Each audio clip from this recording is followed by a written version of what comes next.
Nice to meet you. Nice to meet you, too. One day we'll shake hands. Howie Mandel this whole time. He had this figured out 20 years ago. Where's the third camera hidden? Okay. Going. Scoot doo, blabbity blue, scoop dee. Oh yeah! Thank you for your patience. I'm always ready beforehand. I just wasn't with you. I'm sorry.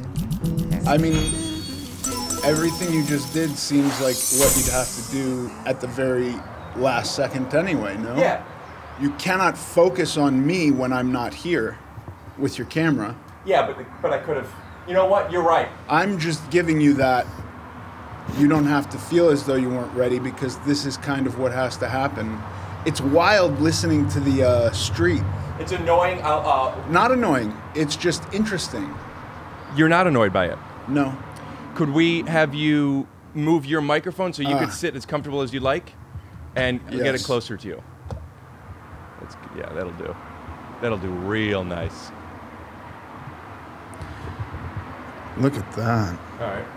How are your cans? Good. I hear you as though we're in the same room. Isn't that cool? Yeah. We can have this conversation as though we're in the same room. The balcony series I'm doing because I couldn't do Zoom ones. Right. No, it's awful. Have you done Zoom podcasts? Where I record my podcast, they don't know how to do Zoom podcasts, so I just do on the phone, which really is not ideal. I've done other people's podcasts by Zoom, and I don't like it. Let me let you know that I've known of you for, Boy Meets World was one of my favorite shows growing up. How old are you? 36 in about a week. Okay, so that's fair. You could have been watching Boy Meets World when it aired. I was watching Boy Meets World when it aired. But what it was to me was after, or at least when was it? It was mid-90s, right? Because I was rewatching a lot on the Disney Channel in college, which was like 2003, 2004. Yeah. And it was it still on then? It's still on, yeah. That was college years. It was in syndication for 20 years, which is insane. Is that your biggest winner? Do you talk about that kind of stuff? Breadwinner? No, that is not my biggest breadwinner by a long shot, but it's the longest thing in syndication. But because you weren't a regular on that show. No, and my residual checks are literally pennies. Where I feel that if somebody understood the amount of paper that was being wasted and postage to send me a 2-cent check, they would be really upset. And I mean like tens of hundreds of 2-cent checks. And you have to physically bring them places, or do you have somebody who cashes them? I give them to somebody and say, like, if you want to just throw this away, it's okay with me, because... Why don't they wait? People that are watching that don't know how residuals work, you get paid later on after something you've done. And then sometimes they're literally, I've gotten for, less than the cost of a stamp. You'd think they'd wait until it at least hits $5. I mean, $5 would be great, yeah. It should justify the postage. I've been selling a T-shirt that says the check should justify the postage for a while, and they're not selling well. No one knows what I'm talking about. I never even explained it until now. Right? Are you really selling a T-shirt? No. Oh, okay, but you could, and like all the out-of-work actors would understand. Yeah, I'll charge $12 for shipping. Yeah. But I wanted to bring up that I didn't know about your podcast until recently. My girlfriend, shout out to Betty, loves your podcast and said, cool. I have to have you on. And I reached out, and I was so glad, and then I was talking to her today. And she told me a couple things she wanted me to ask you. We'll get into it in a minute. Okay. I don't want to force you to repeat a story. No, I'm happy to repeat stories. Betty is British, right? She lives in the UK. Okay, but not British. No, what made you say British? Well, she lives in the UK. But did I say UK before you asked if she's British? We'll find out right after a word from Marshall Rug Gallery. If you're looking for just the right flooring, you need choices. And at Marshall Carpet One, you'll certainly find them. You guys, we went right to the Marshall Rug commercial, but I got to tell you, you may not know this, there was no prep for that. No. We've never met. You snapped. I've watched. Oh, But I sent you a clip. I also am expecting a mustache to appear on you at some point. All you got to do is snap and it'll appear on you. Yeah, this is good. This is really good. I don't know what I just did, but something. Well, you just had a goblin shit on your head. Oh. There we go. So I don't know how we're editing this together, but you got here 6 hours ago. Yes. It's been a long time for a mustache gag. Yeah. And a mustache, was it worth it? It was. I think so. It was fun. I watched your show, and I think it's fun. I think all these little things are fun. Goblin shitting and mustaches. Yeah. There's a little magic to it. I like that. If you were to tell 15-year-old Rick that he'd grow up doing a he wouldn't know what a podcast was. After I explained it, he wouldn't get it. He was busy. A radio show from your living room. Yes. And where he's making tons of money with goblin shits and mustaches. You know what he'd say? Yeah. Yeah, that makes sense. Yeah. Right. What else would I be doing? Do you remember the what is his name? The Snap movie and you'll remember. Pirate Radio. I know that name. I don't remember what it is. It's a movie where a guy basically has a radio station in his living room, but it's utterly illegal, and the FBI is trying to shut him down. And like Seth Green is in it, and they're listening to, like Leonard Cohen, and it's really radical. And now here we are in your living room. We could say anything radical we want, and the FBI is not going to come and shut us down. Try. I have nothing radical to say. Okay. It's kind of like it sounds like a dramatic version of Wayne's World.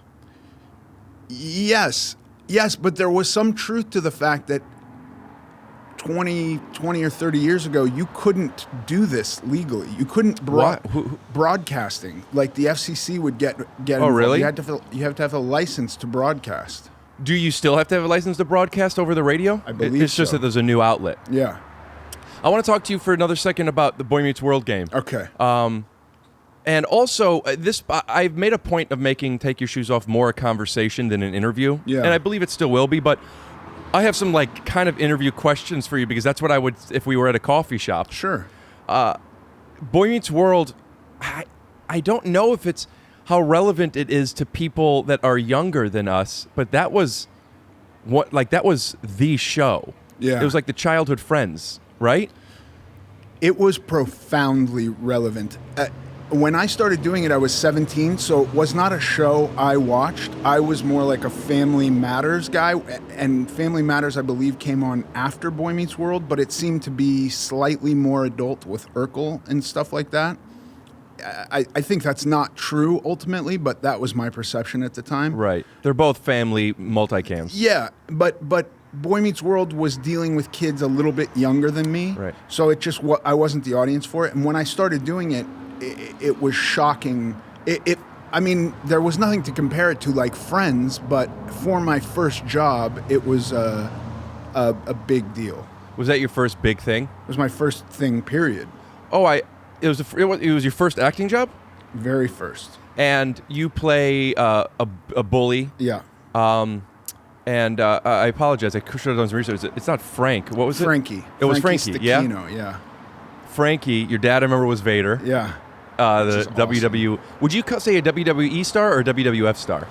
I don't know. I often think that the only relevant analogy to politics for me is saying that I find professional wrestling to have more truth and validity than I do politics. And I have no idea what the difference. Like, I'm such not a fan that I couldn't tell you the difference between WWE and WWF. Well, basically, it's WWF, the World Wrestling Foundation, right. Federation, and then years after you, but years before now, the World Wildlife. Whatever the WWF is, World Wildlife. It's not the World Wildlife Foundation. Yes. But it's not foundation. It's something else. Fund. Yes, thank you. They sued, and the WWF had to change their name to WWE. Right. So and they're the same. It's the same thing. But it's retroactive. It's weird to me because, like, if I look at my toys from 1995, they're not going to say WWE on it. It's almost as if the WWF never existed. Right. So I really don't have skin in the game in this, and I don't. Maybe it's the coffee kicking in. Definitely don't want to go down this road. But it is the same company. We're upsetting somebody. not knowing this. Yeah, and you said we couldn't be doing that. Right. I don't want to do that. This is the radical thing That's what I'm saying. The FCC is going to come after us over. Well, at least someone's listening. Yeah. So you're on a show. You're 17 years old. You live in California then. Yeah. And did you live there before? Always lived here. I mean, we moved out here when I was 1. And what made you do it? I had a friend at school who would disappear for weeks at a time. And when I would say, like, what are you doing? He would tell me he's an actor and he'd go and do this show. And then I went with him one day to work and he was doing a role in the Wonder Years. And I kind of just... Who is it? Giovanni Ribisi. I just kind of followed him around and saw, like, this is maybe the greatest thing a kid could ever do. Why? What was exciting? Not going to school and, playing make-believe and winding up on television just seemed like the best job you could have. I was probably 14 or 15 when I did that with him, and it just stuck with me as something that I thought was awesome. So at 14 or 15, you're a person. You know what acting is. You just never maybe thought about it before. But seeing him, like what is it that you're seeing? Like I knew what acting was because I did plays in the school. So I understood the mechanics of make-believe and like performing in front of people. I didn't understand at all what filming something was. And I also didn't understand to be 14, 15 years old and be forced into this kind of servitude of school and this structure that I had no participation in for myself, there was a real sense of freedom, of obtainable freedom right then for me. Like, if you do this, you don't go to school. You maybe are forced to study like an hour or two a day, but it's kind of like, it wasn't really watched over the way I was at school. It just seemed like freedom. The way you were talking about school, specifically forced servitude, it makes me feel like you have some issues with the school system. Is that a fair deduction? Totally. Do you have kids? 4. How old? 24, 21, 15, and 13. 24? 24. How old are you? I'm old, dude. I'm 44. Wow. I'm old enough. Yeah. The 2 older girls are in college on the East Coast. One goes to Cooper Union in New York. One goes to Northeastern in Boston. The 15-year-old goes to a boarding school. By the way, none of them are in school now. They're all here. Because of the virus? Yes, because of the balcony sequence. Did they ever go into public school? Yeah. But you don't like it? No. But it's worth it anyway? I didn't graduate from high school. I regret that. I didn't go to college. I regret that. Do you have a GED now? Yes. And what does that mean? You go and you take tests later on? Yeah. It's basically an equivalency. It's not a very hard test. If I stop going to school in 9th grade, just to go, I'll go to New York, and I'll what will I do in New York? I'll do caricatures on the street. Yeah. Right? And I do well. I'm making 90 G's a year doing caricatures. Okay. And I live with a buddy of mine. In 9th grade, you did this? Hypothetically. Oh, okay. And I'm cultured enough. Like, I'm just, I'm going out and meeting people on the street, drawing them. And I talked to my buddy whose dad is a rabbi. He wanted him to go to rabbinical school. Really, it's a hypothetical, so I don't want to get into it, but they haven't talked in a while. Okay. And my life is just in like this 4-block radius. But I'm a smart boy. I have the computer.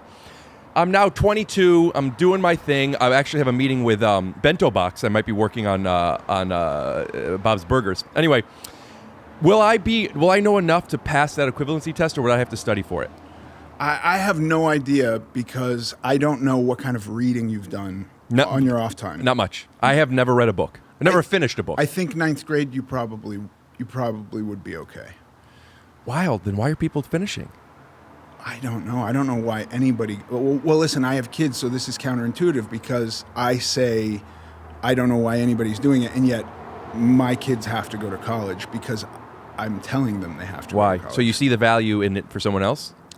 I see the value in it, and I regret not having done that myself. That is one of my big regrets. So you want them to do it so they don't feel that regret? Yeah. And had you graduated, where would your life be any better? I don't know. It would be better. I would have just. I think I would have a jump start on the things that I'm interested in now, that I didn't spend years studying. I have a couple of questions that I'm going to ask you, and I feel like I don't need a preface, but we don't know each other, and over the years I've learned that I maybe can be aggressive, although I don't think this is that. But I just want to make sure that, like, I'm asking everything as is. Now I just feel like I made it more... I shined a light on something I didn't need. Like, what's going on? But your dick is out, and I don't know if you want me to blur it. No, I intend for my dick to be out. I will snap it back when I feel comfortable. Let me know. Okay. And then also make sure you mark it in the sequence so I can add the blur effect. You play a stupid guy. Yeah. You played a stupid guy in Boy Meets World. You played a stupid guy in Remember the Titans. No, I got into college and Remember the Titans. I mean, it's not that you couldn't have gotten into college. Well, do stupid guys generally get into college? Maybe they do. I don't know. I didn't go. Anybody could get into. I mean, I think, right? I feel like the biggest barrier to entry for college is just graduating and then having some money. Okay. But like, I mean, I could be wrong, but your character in Remember the Titans, he felt like it felt, and I don't know if that was more who you were then, or it was a character you were playing, but it was similar-ish to Frankie from Boy Meets World, where he was just a little slow. Yes, I think that's true. I've done that a lot, consistently. My Name is Earl, I was like that. American History X, certainly I was like that. Yeah, you're right. That's been. Is that how you're I've done. cast? Or is that a choice that you make that you could tap into well? I think it's a little bit of both. Like, the character's called for that, largely. It's something that I feel super comfortable doing. The last television series I did, I actually played a smart person, and I really enjoyed that quite a bit more. It's called Chance on Hulu. Is that on now? I mean, it's Hulu, so I think it's a forever. I'm saying, is the show still going? No, we're done. We did 2 seasons, and it's done. And you were playing a smart person in that? Yeah. Do you feel that I feel that some people, like Bill Hader could go into 100 characters and they're all real people. Some people can't do characters that well. But everybody, even if they're not an actor, is able to tap into something. Yeah. Do you think there's something that you're able to tap into a slow character has anything to do with this feeling that you have of not graduating? Because it seems like there's a little bit of a regret that you have while you're super successful. I definitely have a regret about not going to college. That is a regret. But I can't say that I sit here thinking like, what would my life have been had I done that? Because I have a wonderful family. Right. I have some success. So it's not like my life would have been so much better. It's simply my interests now that I think I could have gotten a jump start on had I had college. Give me an example of an like interest. Philosophy. I really like philosophy a lot. And had I been exposed to that in college, I think it would have been... I disagree with you. Really? I think I would agree with the argument of you would have found an interest in philosophy sooner than you did now. Sure. I don't believe that you would have had a jump. I mean, I took so many classes in college, and I don't remember any of it. There's some possibility also that I have just repeated this story to my children so much that I have taken it on as a truth, if that makes sense. At some point, I've said to them, because they've many times said, well, you didn't go to college, Mom didn't go to college, what do we need to go to college for? And so I will say, well, it's my biggest regret, I didn't go to college. So I don't know where the truth definitively exists in that area. And there's such a weird dichotomy between you feeling that grade school is a forced form of servitude, yet you regret not going on to the extracurricular of something that many, including myself, believe is unless you're going into a specialty field. Right, like a doctor or a lawyer. Yeah, or anything that requires, a master's at the least. Well, here's the thing. The way I think about it now is if if I was given 4 years right now where basically life is taken care of and I don't have to worry about much and I get to just study shit that I'm interested in, that sounds like a huge gift. Dude, I have been in LA since 2008, so I am now 12 years where I have had nothing to do but study and buy a banjo and buy some cameras and spend way too much money on mustaches. Right. What are you talking about? I mean, I do. I spend the majority of my free time reading and on these subjects, but not in the format of like having a professor that I can discuss them with. I'm feeling myself playing an argument that I don't even have, and I want to apologize to you on that. Because but I've presented two kind of conflicting points of view. I think that's where I'm at right now. Because I have recently been thinking about, man, if I had the mindset I have now, I love to learn. In college, when I loved to play basketball, like, wait a minute, I'm literally I could ask all the questions I want, and no one's going to tell me I'm being annoying. Yeah. And they're going to tell me, well, where do I begin? Here, you begin on this page. Yeah. It's just like, fuck, and how many, I would have taken all different classes. But yeah, college is an amazing, cool thing. 4 years? Or if you get a master's, it's even more. Yeah, but then that's going to be your job. But like, for me to graduate, to study theater and marketing, and then come out here. Did you go to college? Yeah. Where? Kent State. Okay. My parents went to Carnegie Mellon for theater. They were theater nerds too. Were they working actors? In the 60s and 70s in New York, yes. And then I came along and they quit. So you wanting to be an actor wasn't a family trade? It was nothing. I mean, I grew up with plays in the house, and the two cats I grew up with were named Stanley and Stella. And they were actors? The cats were actors, yeah. And we would all sit around and read Streetcar and stuff like that. I have something surprising. Pardon the interruption. We actually have a clip.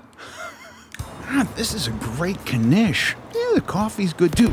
No, cut! You're supposed to sing. It's the song, you know. Memories. I'm alone in the mood. Yeah, so I didn't go to college, and I insisted all my children go. I wonder how that cartoon's going to look. I think it's going to be incredible. George is going to hit this one out of the park. I don't know what park means. Because you said he's going to knock this out of the... Oh, got it. How are you out there? It's hot, right? Yeah, it's hot. But I mean, there's the breeze, it's shady, but it's a warm California day. I'd like to offer you an interesting perspective on context. Yeah. You are now appreciating that something is shady while many people would be turned off by it. Why? Well, you're referencing that you're not getting too much sunlight, and you think that's a positive. Yeah. As opposed to people who think that somebody is scummy or a shade bag, and they're shady. I get it, yeah. Uh-huh. And another perspective, those have two different meanings. But what if my predilections lie towards those people? I'm going to ask you a question that is also going to validate the fact that you didn't go to college and I did. Okay. I'm not sure I know what predilection means. Okay. It means that I have an inclination towards something. Now, inclination, that's the long form of inkling, correct? Yeah. Why do you think they turned inclination into inkling? Because I have an inkling doesn't sound good. I think it sounds great, and that's why they did it. Because they wanted to fuck it up? I just think there's something fun about, I got an inkling about you. Right. If you guys like inclination more, write inclination in the comments. If you like inkling more, write inkling in the comments. And then we'll tally it up, and I'll get back to you. Yeah, let me know where the audience stands on this. Yeah, cut to the FBI in the corner. Okay, they're doing inkling. I couldn't think of a joke. They have just bastardized the word inclination. Get them. That is, that is, what's the word that you said? Predilection. So what the fuck are we talking about? College. No, we finished that. We finished. Fuck college. Context. Yeah, fuck context. Okay. Boy Meets World. Boy Meets World. You're 14, 15. You were very sure on making sure that I wasn't going to hold you to a particular time because you kept saying 14, 15. So you obviously have an issue with lying. No, well, here's how it goes. I can recall being in school and going with my friend to his work and avoiding school by going with him to work. How do you get to your parents let you out of school to go to someone else's like work? Like a field trip. It was like, he invited me to go to this job with him, and my parents said, yeah, okay, you can do that. And you were going to the set of Wonder Years. And this is when it's already a big show, right? Huge show, So you're friends with somebody who's getting you into like a real behind-the-scenes Hollywood situation. Yes, and by the way, like when it came time for me to start working on Boy Meets World, and interesting that they're the Savage. We're talking about two brothers here. Another interesting term of context. Yeah. Savage always means good. I agree. So I was a fan of the Wonder Years. I had never seen Boy Meets World when I went to do that job. So I go to the Wonder Years set, and I'm seeing all these people that I recognize from loving the show and my friends on it. And I was just like, this is wonderful. I was in school at the time. Was that eighth grade? 14, eighth yes. grade? And then I left school, and I also went back to the same set, having quit school. How do you get to quit school while you're living with your parents? I just refused to go. What'd they say? They said, you have to go. And I said, we have a clip? I'm bigger than you. Sorry, I was wrong. Okay. I was thinking of someone else. Okay. So you say, I'm not going to school anymore, I want to be an actor? No, I just didn't want to go to school. And your parents said... Well, you have to do something. And I said, well, I'll go be an actor. Yeah, you were a big boy. Is your dad a big guy? No. Were you making a joke when you said I'm bigger than you? No, that was literal. So there was really a you can't make me. Yeah. Your parents together? Yeah. What happens between you and your family when you threaten them like that? It was a rough couple of years. I mean, there was no physical altercations, but there was a lot of tension. You living in the house? Yeah. Mostly. You don't have any siblings? I have a little sister. How much younger? 3 years. So she's 11. Yeah. 11, 12. Yeah. And that's right. And is there anything rubbing off on her and not wanting to go to school? No. She went to school. She went to college. So you leave school in 8th grade, mm-hmm. And then what? What do you do every day? I got into a lot of trouble. I did a lot of drugs. What kind of drugs? All the drugs. Like heroin stuff? Every drug you can imagine I did. You know, they say that kid actors, I know you're not supposed to say they anymore, but like, what are they called? The pediatricians mm-hmm. Say that kid actors get into drugs. But it's not that there's kid actors, it's just kids that are not in school maybe. Is that a thing? I just made that up, but... I didn't know... When I finally did start working, I didn't know many actors that were doing drugs. Drugs always seemed to be taboo wherever I went, and I did them secretly. How do you get heroin as a ninth? I wasn't doing heroin at 15. That was maybe 16, 17. So, I'm sorry to harp on this. I want to be able to visualize this. Sure. You're 14, 15, yeah. Not 16, 17, which is the heroin days. 14, 15... You said, I'm bigger than you, I'm not going to school, your sister's going to school, tension in the family, but you're still living at home. Yeah. And then you wake up at 10, you make your bed, you go out, and you go, hey, man, how you doing? And you get some drugs? Like, how does that start?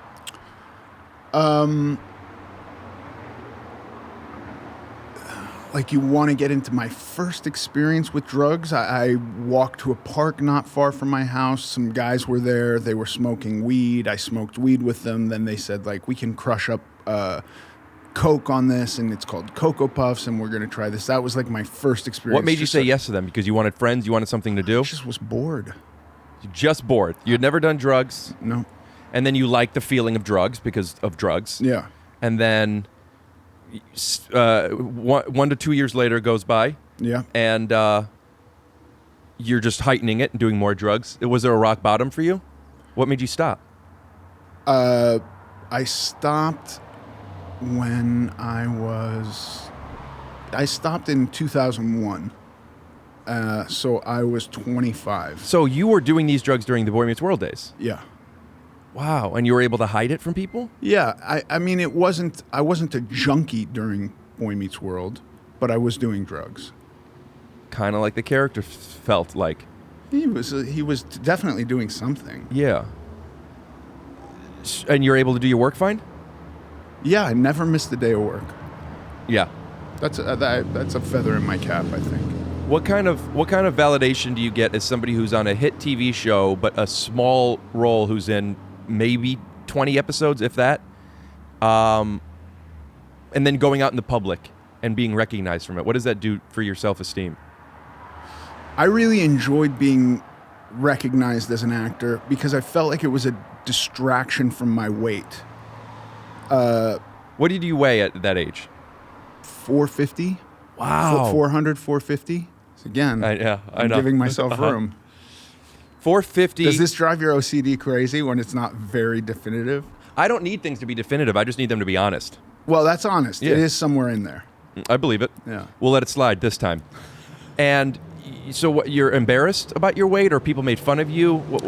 I never had people make fun of me to my face other than little kids. Little kids seem to have no filter, and then you're not going to try to fight a little kid, so you would wind up getting made fun of accidentally, I think, by little kids. But I always felt introverted by my weight, and so I was super interested in anything that could take the attention off of that, and I found that being an actor was a great part of that, like a really good side effect.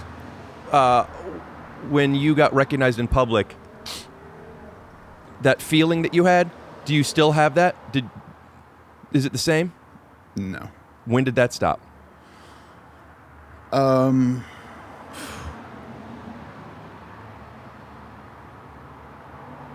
mean, we're talking about like when I'm a teenager getting recognized, right?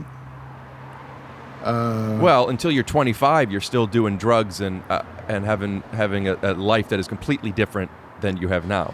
Yeah, I mean, I guess sometimes if I've done something that somebody really, really appreciates, and it's not just like, oh, I recognize you, then I can still feel some pride in that recognition.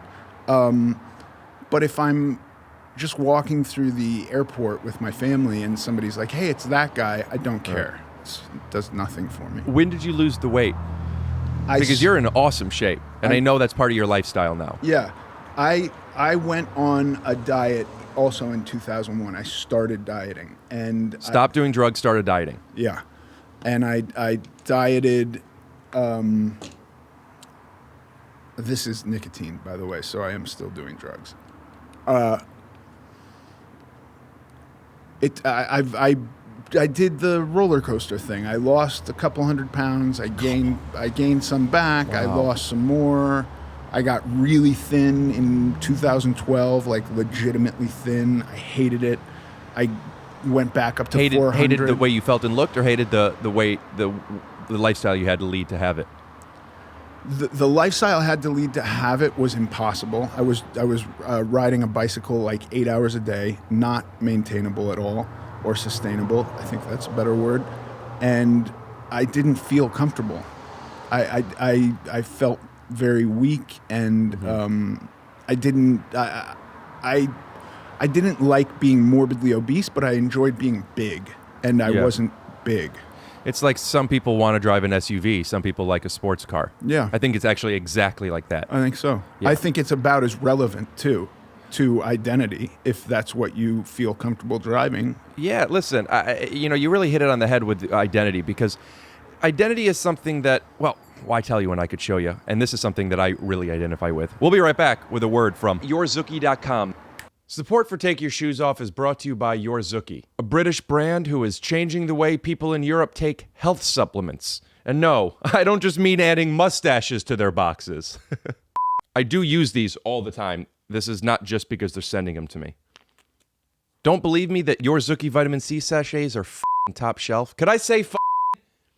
YourZookie's liposomal vitamin C sachets were recently crowned the top immunity-boosting supplement by the pharmacist to Her Majesty herself, Queen Elizabeth II, which is one of the best Queen Elizabeths to have been queen.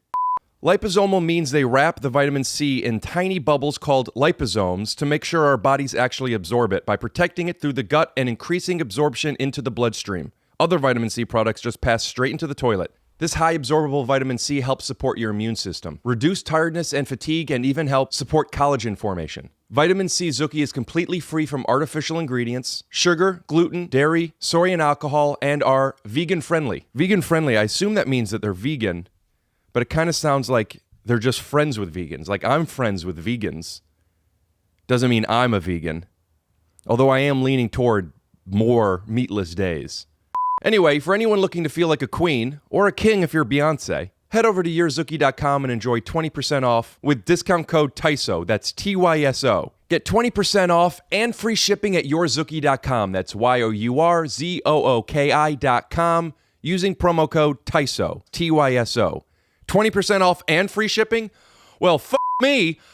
That's a great deal. I don't know how to end these commercials, babe, and I swore again. And we're back.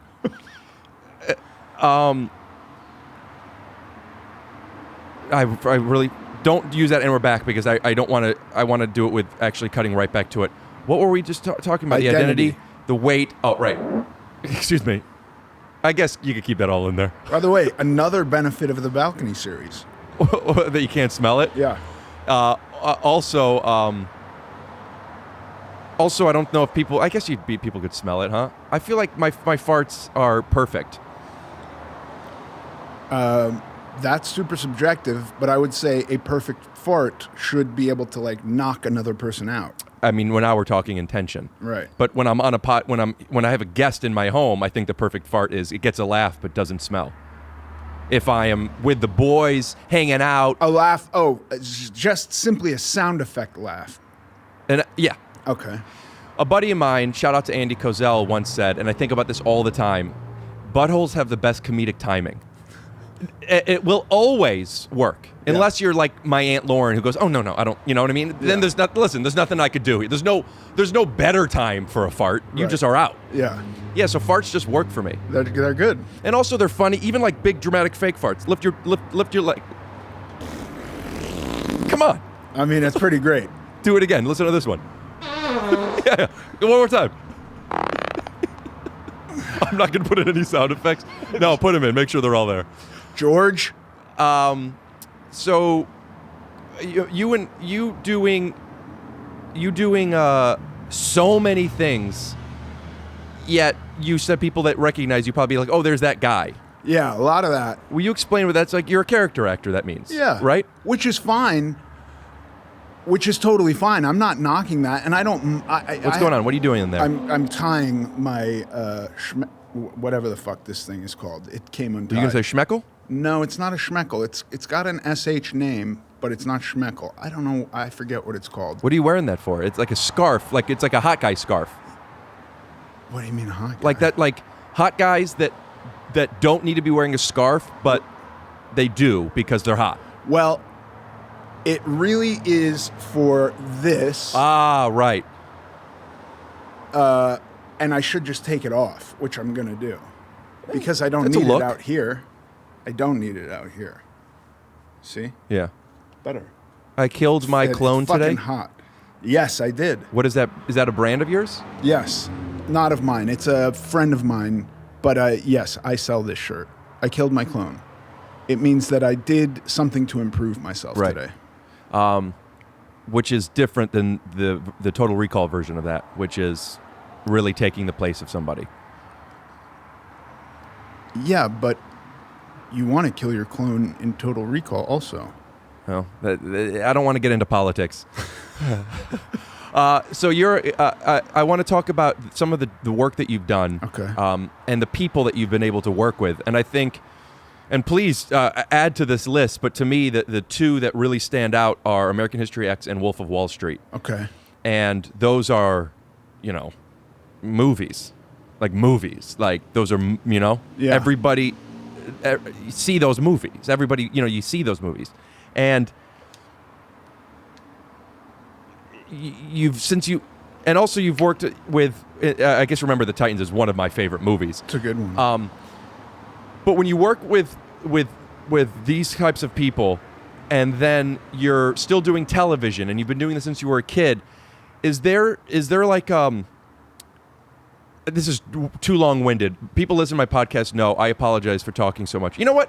No, I do. I was going to say I don't, but I do. I mean, this is kind of the point, though. there was a moment that I had a couple years ago. I did the show called The Nobodies, and I'm on the Radford lot, and I have some time off for a couple hours, and I go over to a stage where they were shooting the show called Superior Donuts, and it was a CBS show. It's not on anymore, but I'm friends with some of the people on that cast, and I just walked over, and when I walked over, there were the people that were working on the crew I had worked with before, and this feeling I had, and I called my dad right when I walked out.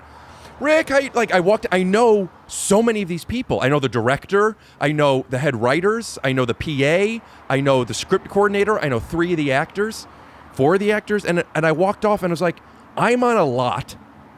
And then I went over to another show, and I know I'm kind of in, and there was this feeling that it wasn't like a popularity feeling, which I don't want to negate is a cool feeling when you're around cool people and they know you. It wasn't that. It was different. It was like this sense of pride that I've been around a little bit and I know people and they like me enough to greet me and to introduce me to other people. And this is showbiz, baby. You know what I mean? There was like this. No, but I feel like I completely relate to that. It's a feeling of establishing yourself and being a legitimate part of the industry versus like, certainly when we begin, everything's up in the air. It's all very fragile and tenuous, and who knows when the fuck we're going to work again. But like if you start going to sets that are just happen to be next door to you and you know people there and they're welcoming, that feels like you're a legitimate part of this industry. Yeah, like you belong. It's a feeling of belonging. Sure. Yeah. That's a very valid feeling. I've had that. So, and then I'm walking around and Mark Wahlberg's there. We'll cut to a clip. I'm walking on a lot and I just saw Mark Wahlberg and I didn't stare at him. Because I feel like when people like that see you not looking at them, they know you're a pro. And he probably thinks I'm talented or something. There he is again. I'm sorry to have bothered you. I just love your hamburgers. I met the guy from fucking Wahlburgers and Transformers. Oh. And it went to shit. Sorry. Well, it is what it is. What? Yeah. It's Mark. Hey, will you be my best friend? Yeah.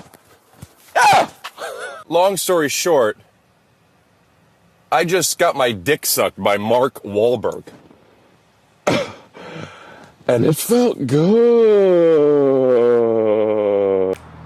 But I'm not in with the Wahlberg community. Okay. You know, I'm in with the me community. Yeah.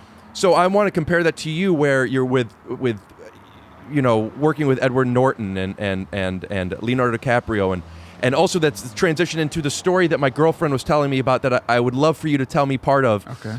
It was something she only told me a little bit. It was about, do you already know what I'm talking about? No. A dinner that you had with that you wouldn't eat the pasta with Spielberg yeah. and Yeah. that could you tell me about that? Totally. This was kind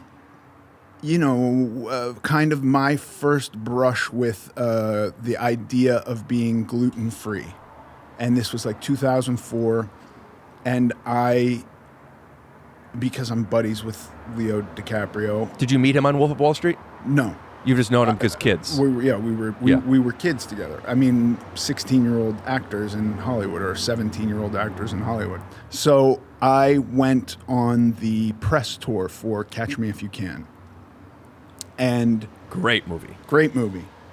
And we were in Italy and so it's Hanks and Spielberg. Hanks, Spielberg, Leo, and Roberto Benigni, yeah, and his wife, who's also a very, very talented actress.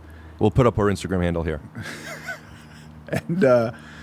And he's saying, this is the best. Who's he? Roberto Benigni is saying. Is that his fucking... Yeah, Roberto Benigni. I'm saying that right? I don't know names. Okay. If you're worried that it might make you look bad, the only people that are listening are the FBI. I'm not worried that it might make me look bad. I'm wondering if I'm thinking of some obscure Italian artist or the actor that I'm thinking of. And You'll send me a picture of him later, and we're going to put that picture. Have you seen Life is Beautiful? No. Oh, man. You're missing out. I'll watch it now. Okay, good. Yeah. Yeah, it's heavy. That was a pretty movie. Yeah. I'm sorry about that. You good? Yeah. Okay. So we're there. He is the de facto representative of Italy. We're in Rome. He's saying this is the best restaurant in my country, and you know I'm doing gluten-free at the time, and there's like cheese and meat and vegetables, and I'm eating all of that, and then there's a pasta course served, and I kind of just push my plate gingerly up, like I'm not gonna be participating in this, and he says, "What are you doing? You have to have this. This is the best pasta in my country. You'll insult me if you don't have it." And I say, "Well, yeah, but you know, I can't do that because I'll wind up in the alley smoking crack if I eat this pasta. Like, who knows? My life will spin out of control. Like, I've got to put a hard line." And you're being serious. I'm right. like, he believes that this is a reason you can't eat it. You didn't want to say gluten? I'm just, well, that's meaningless to Italians. Like, you could say celiac, but I wasn't super familiar with the term celiac yet, and I was scared that they could trump me by digging out some fucking gluten-free pasta, you know, and then I don't want to eat that either. Oh, so it wasn't that it was just gluten. You're just staying away from the carbohydrates. Yeah. Gotcha. And, I don't think there was gluten-free pasta in 2004. I'd not seen it, and I doubt that they had it in Italy. Now they probably have it, but they didn't then. But I didn't know that you just tell them you're celiac. You know, it's like, I'm sober. I go to Dublin, and they say, "Please come have a drink with me," and you say, "Oh no, I'm sober," and they say, "Just a pint then." Like, right. It doesn't mean anything. Like this idea of you can't eat pasta. Everybody, you have to eat pasta. And I was definitively saying no. And Spielberg's kind of leaning over and going like, "Eat the fucking pasta." and I'm like, I can't. I'm not going to eat the pasta. And he's going, and Benini's speared one piece of penne and is thrusting it at me. And I'm saying, no, I can't. And Spielberg is getting like pissed, going, "Just take the fucking bite of the pasta." And he gets up on his chair and he's like making a scene, like, "You must eat." I didn't eat the pasta, and the mood of the dinner went down, and people were not happy with me. Good on you. I wish I ate the pasta. Yeah, you wish you went to college, but here we are. Yeah, here I am, my life and regrets. Would you have, what would have been a better thing for you to have accomplished? Eating the pasta or going to college? College. Fuck that pasta. If somebody were to say, "Rick, for you to get ahead in your career, what do you think will be more advantageous for you? Eating some pasta with Steven Spielberg or taking oceanography with Antonio Gates?" I would say eating Spielberg pasta. Yeah, but But also, good for you. Yeah, I boundaries are just that. Yeah, that's my, no shoes in the house. You know what I mean? Like, we're not going to break that. I can't see a because I don't eat gluten either. Every now and then I cheat and I have some digestive enzymes, and we'll talk about that in exhaustive, whatever the word is. But every now and then I'll take a little bit of a cheat. But if I didn't want to eat something, I wouldn't eat it. Right. I can't see a world where, even though there would be some possible tension, which is on everybody else, by the way, not on you, that it wouldn't be able to get a laugh out of it and everything be fine. It's like something awkward happens on stage in a stand-up show and everyone's uncomfortable. You find a way to address it and then we're all there together. But the dinner ended awkward. I was so anxious about this that I didn't do that. I don't have maybe that, what is it, the yes and or whatever you're referring to, being on stage. I'm not a stage guy. I'm not comfortable on stage. You know, I've certainly done improv in work and feel comfortable doing that. But this was like Tom Hanks, Spielberg. This makes it even funnier. This Italian dude that just won like Best Picture and Best Actor for maybe one of the most beautiful movies ever made. And my buddy, and I'm just going like, you know, I've made this commitment to myself. I'm not going to break it. And I felt conflicted. I felt like, what harm could it do? But I could see like my life flashing before my eyes. What happens if you take a bite? It could really trigger more addiction? You know, look, the reality is I've been sober a long time. If if you gave me a drink that you told me didn't have alcohol in it, and it did, and I took a sip, it wouldn't be the end of the world. I'd probably spit it out, but I don't think at this point in my life I would go on a bender. When I was newly sober, it could be really damaging. Have you seen Spielberg since? Yeah. Have you guys talked about this? No. Too small? Does he remember?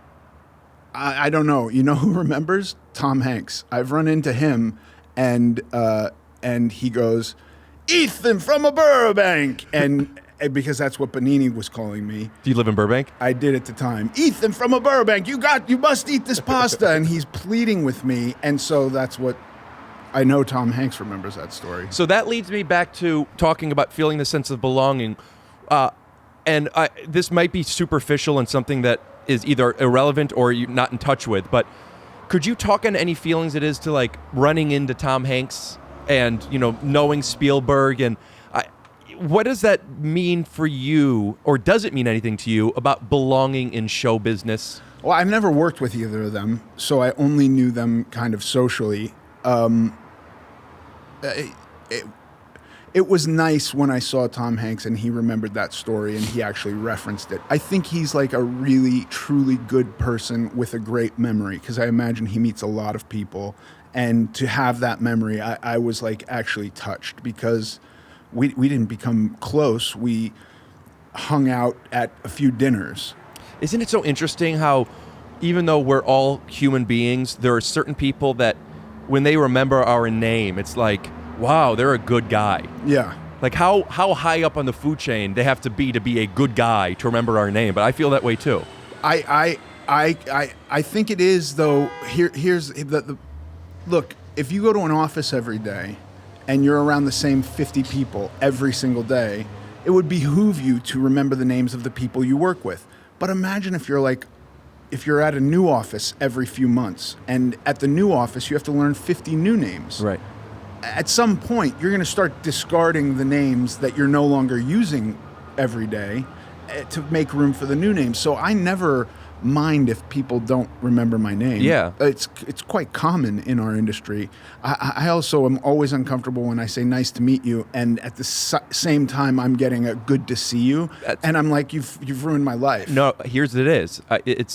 And I've come up with this, but I've spoken with other people who also came up with it. So people just have discovered this. Seems like you may already know it now. You never say nice to meet you. Well, because you say good to see you. Yeah.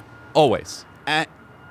Well, I will just say I don't do that unless I sincerely mean it. You don't do what? Good to see you. I should, because half the time that it's being said to me, I'm just stuck in, oh, fuck, when did we meet? How is it good to see me? Do you know what I mean? I mean, it confuses the shit out of me. I've talked about this on too many podcasts, but here's a real organic one. I have a very strong aversion to the how you doing. Yeah. Because don't worry about it. Right. You're not listening. Yeah. And now I'm obligated to ask you back. If you have something that you want to tell me about, tell me. Yeah. I'll tell you how I'm doing when I'm inspired. Yeah. I like that. So, how you doing? I once, for a little bit, I made a joke earlier about selling shirts, but there was an episode I talked about it, and for a little bit I was selling a shirt that said, "I'm fine, thanks, how are you?" Just, let's get it out of the way. Yeah. So I understand the idea of not wanting to lie. I don't say LOL unless I actually laugh it out loud, but I will say ha ha ha if it's not that funny, just to keep the momentum going. Yeah. But good to see you. The only other option is nice to meet you, of which you may have already met them. And how is nice to meet you any less of a lie than good to see you? You're saying something is nice. You're saying something is good. Right. In my attempt at sincerity, I would say it if I've had a pleasant interaction with somebody who, for me, was a new person. And the amount of times that I've ended it with, well, it was nice to meet you, and kind of gotten at the same time, good to see you. And it's only left me going, fuck. Doesn't a nice to meet you usually happen up top, not just at the end? I mean, you could close with a nice to meet you. I always close. It's always in closing. But doesn't it open with yes. Yes. It's a good opener, too. But that's why the good to see you could open up top. Yeah. Good right? To see you. Yes. No, 100%. Because I don't... And by the way, you probably have seen them before, so it's not... That's what I'm saying. Definitely a lie. Good to see you for the first time or the 20th time. Yeah. It works. It works. Yeah. I don't remember names. Yeah. I don't expect other people to. So when I meet somebody who I know I've met them, but I feel they probably don't remember my name, I'll just, and I don't want to say nice to see you again and throw them, like put them in this place. So, and I also don't want to put it in a place where some people if I say nice to meet you, sometimes I've met the person, that's why I've learned, they go, we've actually met before. I know. And what I want to say is, I didn't remember you. Right. What are you trying to do right now? Right. I probably didn't remember you because you suck. You know? Right. So who cares? But you never want to say that to anyone. If by the way, you never want to say that moments after saying it was nice to see you or good to meet you or whatever. What are we talking? Are we talking about the person who didn't remember or the person who did? The person, if you hit somebody with a nice to meet you and they say we've met before and your reaction is I didn't remember you because you suck, something in there is a fucking Hold on. lie. No. The way that's not how it went down. Okay. How did it happen? You know, we've met before is different than what normally happens in that situation. It's when people who have resent of their not being remembered. Right. It normally goes a little something like this. Say nice to meet you to me. It's nice to meet you. Oh yeah, we've actually met already. Oh yeah, and that's why I didn't remember you. You suck. Because I'm calling you out for doing something wrong. Right. Just fuck off. By the way, that was the beginning of call-out culture. And the nice to meet yous? Yeah. You doing a bit? I'm just riffing. So yes. Right. I guess. Why couldn't you do this at the dinner with Hanks? Right. You know, when you... I'm far more relaxed here. You haven't asked me to do anything I don't want to do. Watch this. Okay.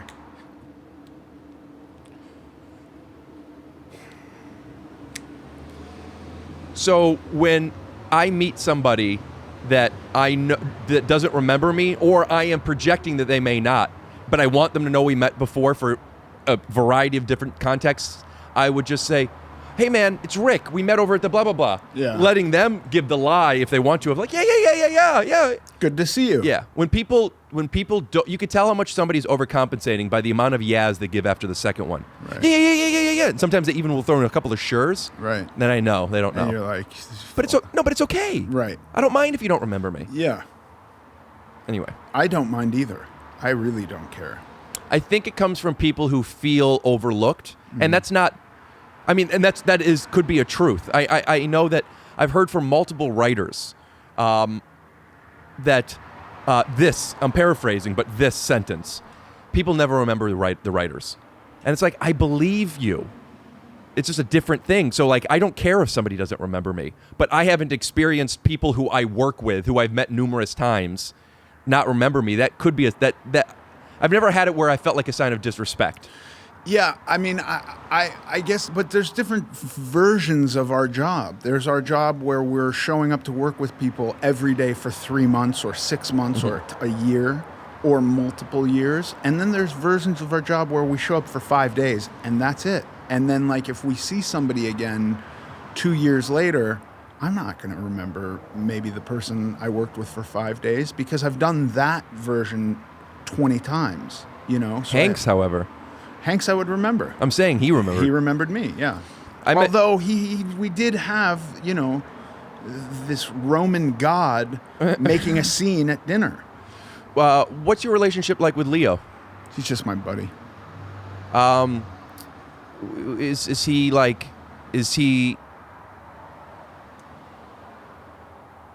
a movie star? No. Does that make sense? Do you understand the question? Sure.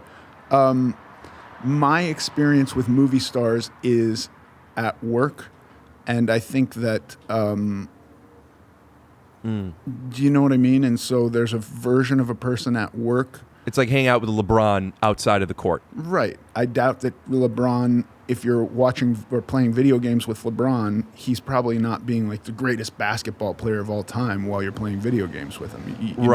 Right.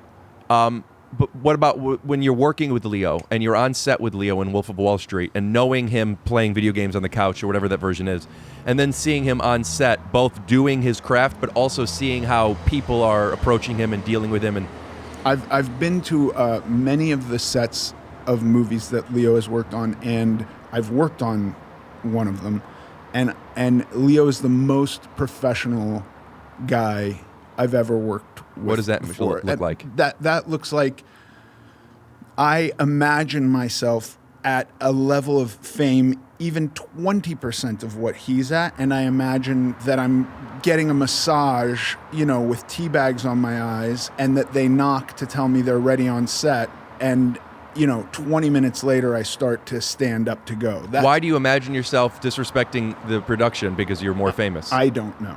That's just I don't really, but I can imagine some version of cracks in my work ethic due to success.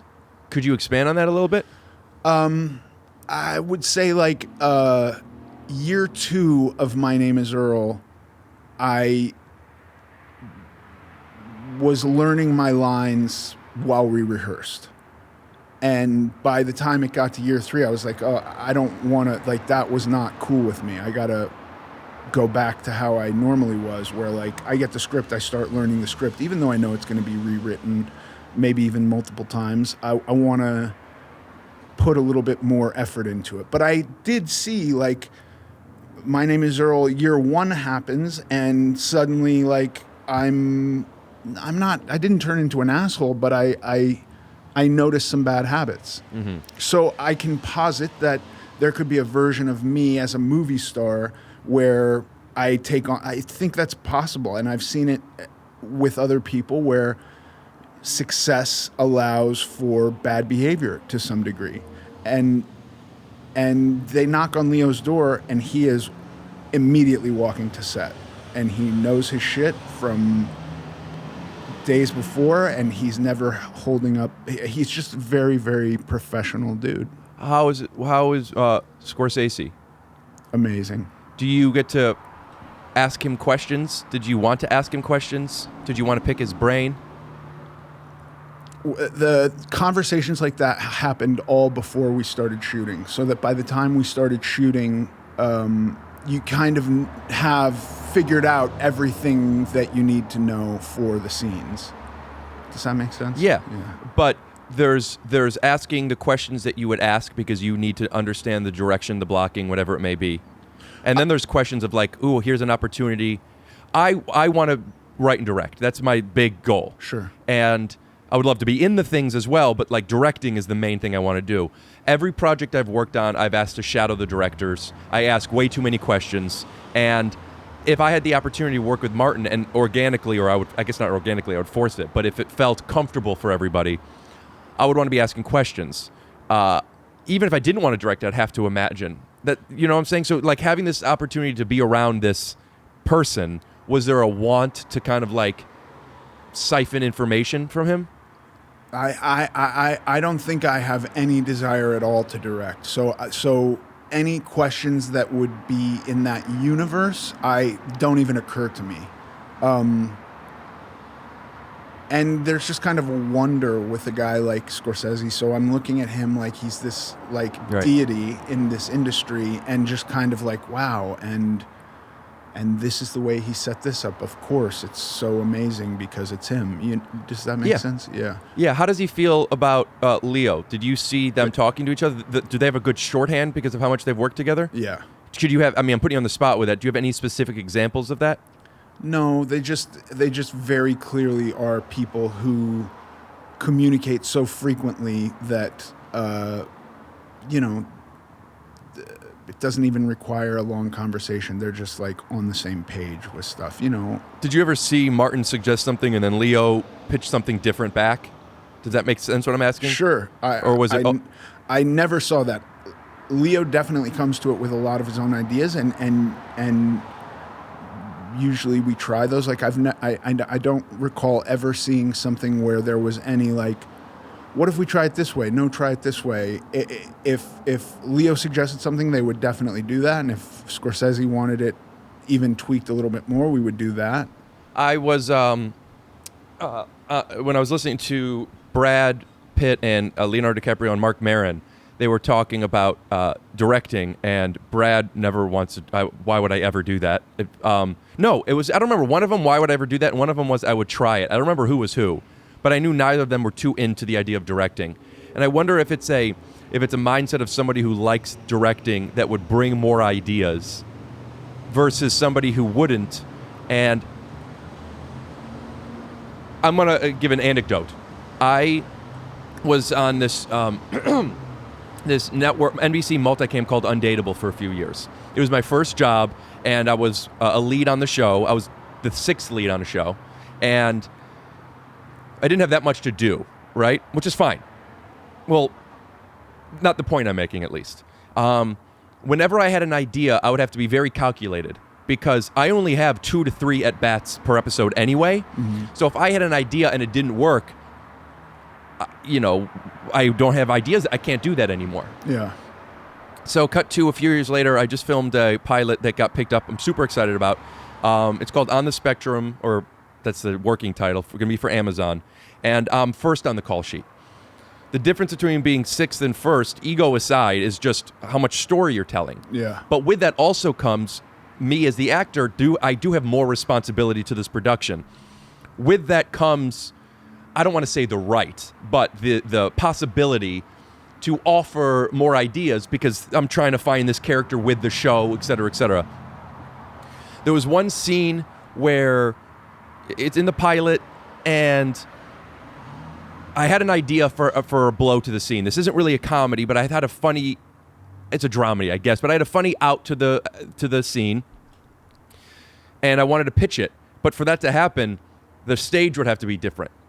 And I pitched it to them, and they said, yeah, let's try it. And they moved the table, they moved the props, they set up another camera just for this thing to try. And we did it, got a laugh, and made the final cut. And one of my favorite experiences of doing that, I'm on a show with Jason Katims, who I'm a huge fan of before even working with him. How cool is this? I'm part of this thing. But also, I got to suggest something. They liked it. They did it. I don't understand how to explain that feeling. It's a feeling of validation. It's a feeling of confidence, of being worthy to be there. But that's not the greatest feeling. It's this acceptance of this world of collaboration. You're here. I'm wanting to do mustaches, and you're taking them, and you were doing that. Is so annoying to some people, and some people love it, and everywhere in between. Yeah. I mean, that was such a long-winded way of explaining that. Like, I would imagine there's some directors that don't want that at all. And then there's some directors who would love that. And then within that, there's probably, well, Martin may not want you to come up with some ideas, but if Leo did, he would like it. But no, but I completely see where you're going, and this is a very interesting conversation. There were many scenes in Wolf of Wall Street where there's no written dialogue, and it's like today the stockbrokers are being interviewed by the FBI, and you don't have sides, you don't have anything, and you're just going in and doing a scene with other actors who are playing FBI. And Scorsese loves all of it and wants all of it. The first cut of that movie was almost 6 hours long. And would I love to see that? I would love to see it too. And there was like a few months where they were going to release it as 2 movies. And ultimately he cut it down to like 3 or however long it is. It's a very long movie. But my point is there was so much. He's so open to, what are you going to do? For instance, I got offered this movie, and we're talking Wolf of Wall Street. Wolf of Wall Street. My agents said, we got to tell you, there's a nudity clause, and everybody is signing the nudity clause. And I said, yeah, okay, no problem. And they said, you understand that they're like saying like everybody's got to be willing to be nude. And I said, yeah, that's fine. And they said, you've taken a hard line on this. You don't want to take your shirt off or anything, and you're saying yes. And Why are you saying yes? Because it's Scorsese. I'm do whatever the guy wants me to do. I don't care. It's fucking what an interesting, Scorsese. weird truth that everybody could probably empathize with. That's it. Well, you get down to the day of like, now we're going to start filming the orgy sequences, and suddenly I'm like, I don't really want to be naked. Right. And I also... But naked doesn't mean naked. Naked is, you're naked, but they're covering your penis and stuff. Okay. I understand that's what naked means to you. I'm asking. I've been morbidly obese for the majority of my life. I don't want to take. I would like it if my shirts came down to here at all times. Like I feel this is naked. This is a degree of nudity right now. You know. And I become very self-conscious of this. Plus, I have 4 daughters, and I start to like. Go through all this rationalization of like, what does it mean for them to one day see a movie where I'm participating in an orgy? Like, all this bullshit that my initial reaction was, whatever Scorsese wants me to do, I'm doing it. That's the end of it. So I go to him and I start pitching ideas for what if in the middle of this orgy, I am asleep? Or I am playing solitaire, or I'm reading a book, and he's laughing, and he loves it, and he says, yeah, let's do any of those. And suddenly I don't have to be naked. Did you tell him why you wanted to do it? No, I just started pitching him ideas. Because who gives a shit about my baggage, my mental baggage with all of that? I think it's irrelevant. It's just, that's my problem to deal with. That's not his problem to deal with. What a mature... Well, I'm like gonna cry from it. I'm feeling my eyes getting watery from it. I'm trying to figure out what I'm connecting to that, or not connecting, but appreciating. You don't want to do something for a valid, traumatic reason, so you try to find a way around it without putting that on somebody else. 100%. That's your truth in this one example, and I think that's so cool. I'm trying to figure out if I agree with that. And I definitely don't think it's wrong. What I'm saying is, do I agree with the fact that you can't tell somebody why? And there is something very professional about removing yourself from it, or at least finding an excuse, a way to remove yourself from it. Well, I see what you're saying. And all I would say is this is only my truth. So I wouldn't say that this is something that I feel that anybody else has to do in the way I did. But for me, the minute I said yes, that's why, so professional. That is it. I will be accountable to that yes. I can't get into, we're 3 months into production on a 7-month movie, and suddenly I'm going to go like, well, no, I have And then if you issues. say that, he may then satisfy you because of your insecurity at the cost of something that you already committed to, and that's putting him in an uncomfortable position. Yeah, and I don't want to do that. I don't think that's fair. That's why I didn't even. That's something felt professional, and I couldn't put my finger on it. That's what it is. It's because even if you could get away with something, which is valid and important to you, you're cannibalizing somebody else's thing. Well, at the end of the day, I think it's all our perspective, and I think our perspective can shift and change, and we can view all of this stuff from whatever angle we choose to. So if today I choose to view it from Martin Scorsese is one of the greatest filmmakers of all time, I trust him so much that I am willing to be uncomfortable for him in whatever manner he thinks is right for the movie. That's a perspective. And then when we arrive at that moment, and suddenly I get cold feet and I go, I'm not totally comfortable with this. I'm not going to put all that on him because I've already said yes. So the only sane and rational way I could deal with it was pitching ideas. If he said, no, I want you to do it, I'd have done it. And then would you have been uncomfortable after the fact? Would you regret it right now? And a 2-part question.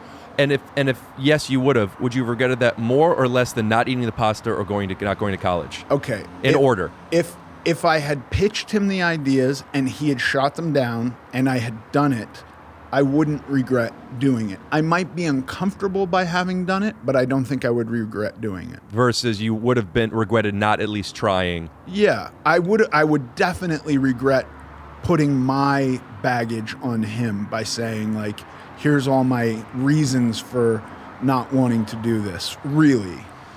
Earlier on in the episode, you posited something, but in the present tense, it was posit.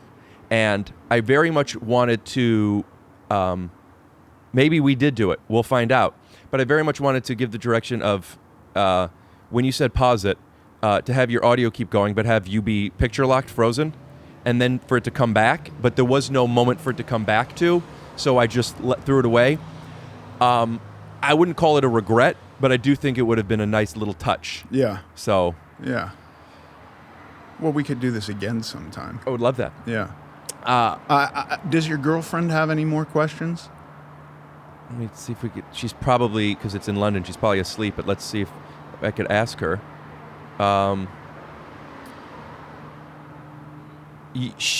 The way I have this set up, she won't be able to hear you. Okay. So you could say anything racist, whatever. No, everyone will hear you, but she won't. Is the UK a race? Unrelated. Okay. Got it. Hello? Hey, baby. Hi, my big dick, hot guy. Funny. You're so funny. But also, I'm not just saying this because, I'm your girlfriend. And this is people on YouTube, they're all in on this, but the people who are audio only are going to really think it's... Right. Yeah. So, what? I have a question. Yeah, what is it, baby? What are you wearing? A shirt. Oh. Could you ask Ethan what his, how he's doing? I'm doing very well. He said he's doing well. Okay. Bye. So, that's a section we do every 3 episodes where I put up a theme song and go, was the bit worth it? And then everyone comments whether it was or wasn't. Okay. But that was that one. Well, do you know Barry Rothbart? Yeah. Yeah. He was in Wolf of Wall Street. Yeah, he was in Wolf of Wall Street. He's awesome. He's Barry, we'll put up his Instagram handle here.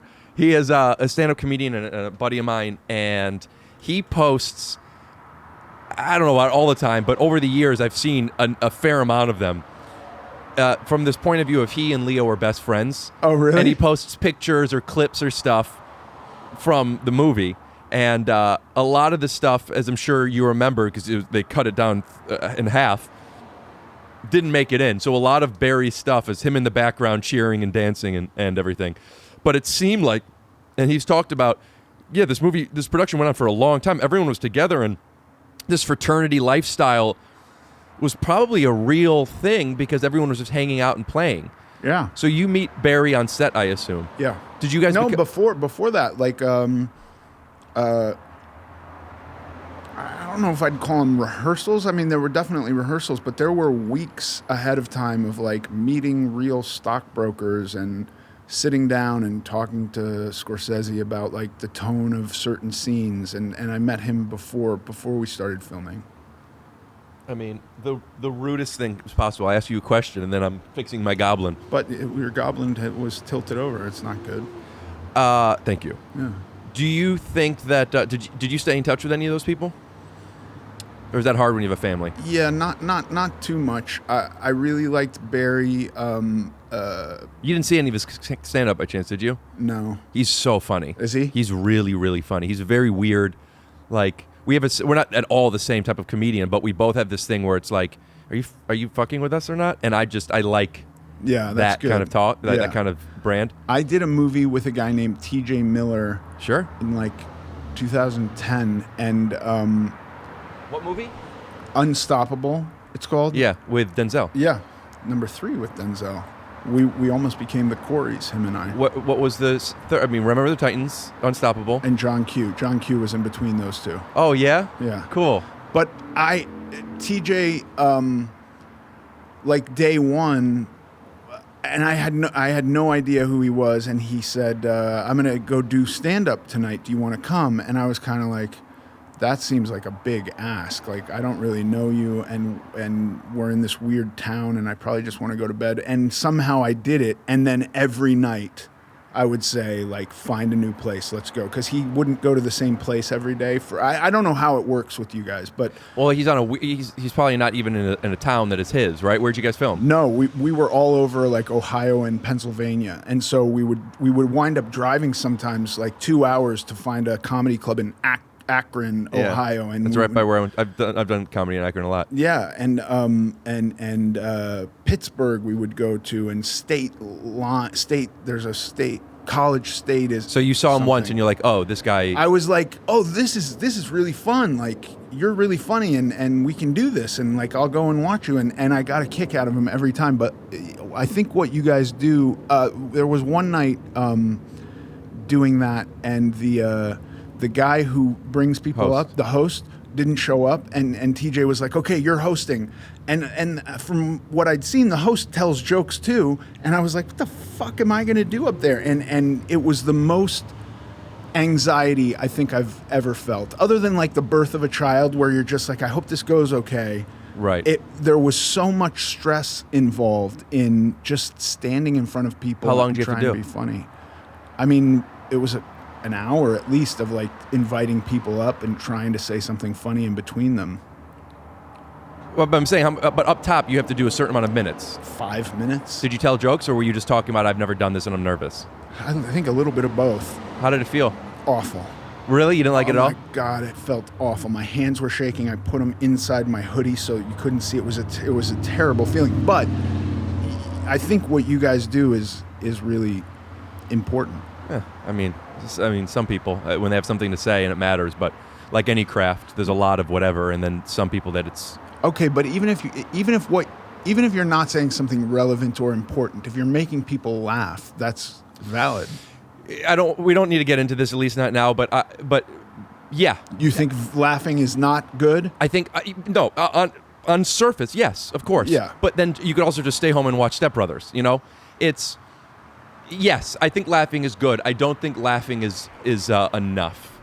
For it to be where you're going, I mean, before all of this, when it wasn't as much of an obstacle, but when you're getting a babysitter and or spending a certain amount of money and going out and going to literally an event. Sure. You know, like I love theater. I've gone to shows that who gives a shit, and had I known it would have been like this, I probably would have not gone. Yeah. So there are people that it's funny enough, but you know, I don't. I mean, but this is also what you do. So I think you're looking for you could be looking for more. If I'm just looking for laughter, yeah. I've seen George Carlin 20 years ago in Vegas, and that I think transcends and goes beyond just laughing to speaking about life in a way I hadn't thought about it. That's fair. My comedy palette is different than somebody who isn't in it all the time, and I could appreciate that. And also, I maybe have a bias because of it. But I'm not talking about you're seeing Carlin or Rock or Seinfeld or it doesn't matter. I'm saying that, like, you know, I just go to shows all the time, and I'm watching people getting laughs. And this is not me being pessimistic. This is just my truth, and I believe I'm very aware of this kind of stuff. You know, good for them, and I'm glad people are happy, and good for this person. This isn't anything. This isn't anything. Sure. And then in a show, it is. What I'm getting at is, I mean, I guess thanks. What we do is admirable. Sure. I think so. There's 50 people who it's worth seeing them do stand-up. And then everyone else it isn't. Yeah. And I'm connecting with what I'm thinking now. I have this issue with people who are tastemakers. And I don't just mean that for comedy. But for comedy, a great one was Vine. When Vine first came out, and all these people who have this big following but haven't developed a skill set yet are defining this is what comedy is. And also, because it's so out there, people are okay with it. The best way I could associate this is, and I talked about this on a podcast with my friend Esther Bravitsky, but I think it was at the back half that didn't make it in. But I eat healthy, and it's expensive to eat healthy. And the reason it's expensive to eat healthy is because McDonald's is out there and they're making things that are cheap and bad, and people are okay with it. And now we don't need the good stuff. And I have this... Well, I think that, but here's where I'll push back on that. We had real famine in America up until a point. And then the government subsidized beef, corn, soy, in order to reduce famine. Yep. And so we wind up with something like McDonald's. It's and for me, this is where I go, like, I look at government as the WWE. The government tries to handle famine, and now we have a society of fat people. Yeah, this isn't, I mean, I say McDonald's as a Sure. microcosm to just the idea of agriculture and diet and processed foods. Whether it's McDonald's fault, the government's fault, the people's fault for accepting it, whatever it may be, the truth is, people are okay with shit. Yeah. Podcasts. And I've talked about this before, and here's such a niche example, but when this pandemic hit, everybody started a podcast. And you know what?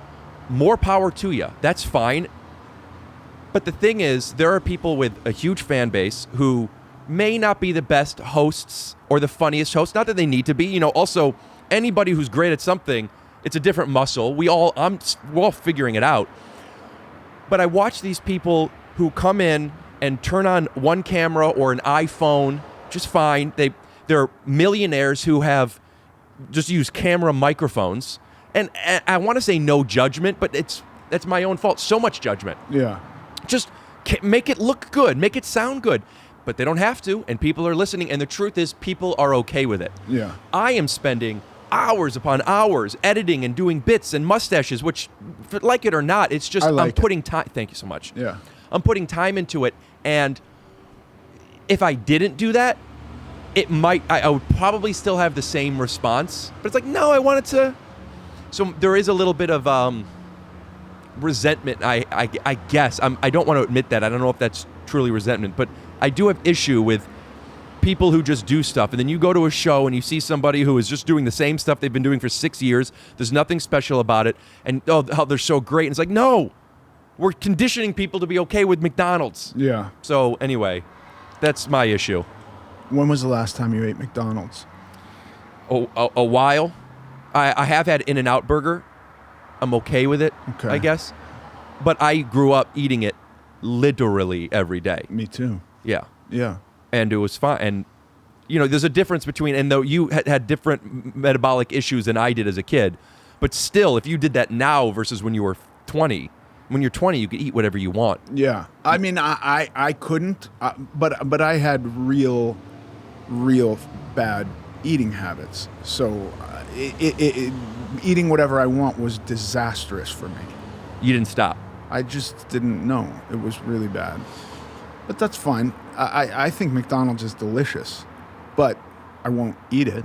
Right. Well, McDonald's is delicious. Yeah. Their fries in particular. Delicious. And also, they kick the shit out of In-N-Out's fries. In-N-Out's fries are just not good fries. Right. I'll get them. Sure. Because fries are king. Yeah.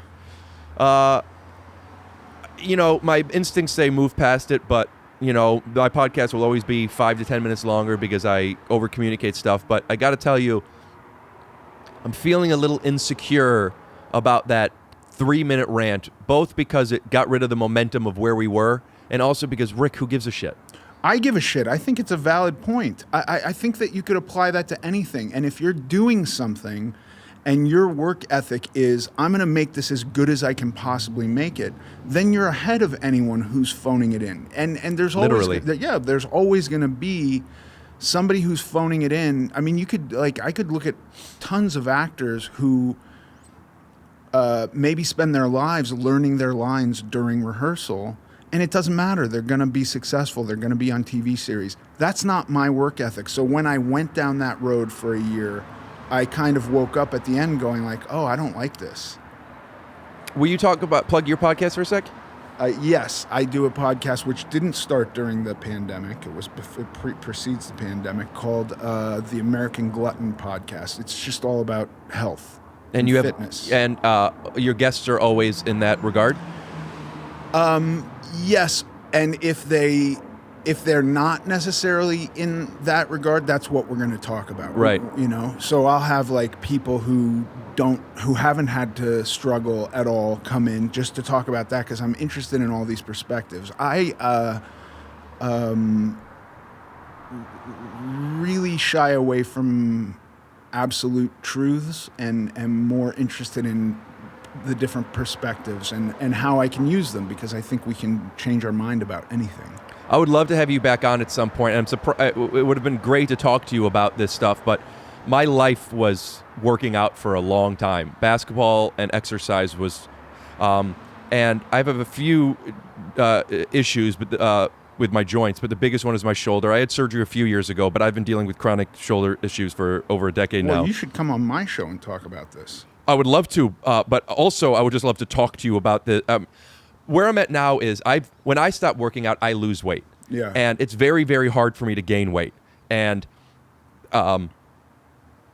everybody has their own obstacles to deal with. And I do have a lot of my self-worth is tied into me as a basketball player. It's when I first started having friends and being accepted.